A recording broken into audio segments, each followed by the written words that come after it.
কিছু ছবি কিছু কাজ আন্তর্জাতিকভাবে স্বীকৃতি পেয়েছে বা পুরস্কার পেয়েছে। এই ছবিগুলো দিয়ে আমি যা বলতে চাই সেটা একটা আন্তর্জাতিক পর্যায়েও সেই বলাটা পৌঁছে গেছে।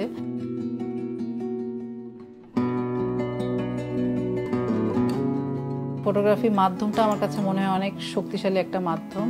সেই মাধ্যমটা দিয়ে আমার কাছে মনে হয়েছে যে আমি অনেক জরুরি মেসেজ বা আমি যা বলতে চাই সেটা আরেকজনের সাথে কমিউনিকেট করা যায়।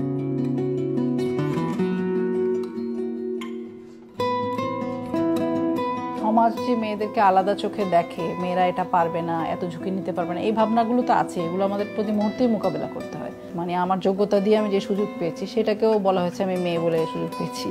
ফলে এই কথাগুলোকে মোকাবেলা করেই কাজ করতে হয়েছে। তো আমি চেষ্টা করছি যে সবসময় যে আমার কাজ দিয়ে জবাব করে দেওয়ার জন্য।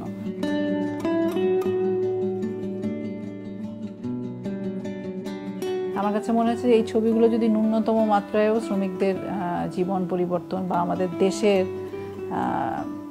মানুষ হিসেবে, নাগরিক হিসেবে শ্রমিকদের মর্যাদা প্রতিষ্ঠায় বিন্দুমাত্র ভূমিকা রাখে, সেটা অনেক বড় পাওয়া হবে আর কি।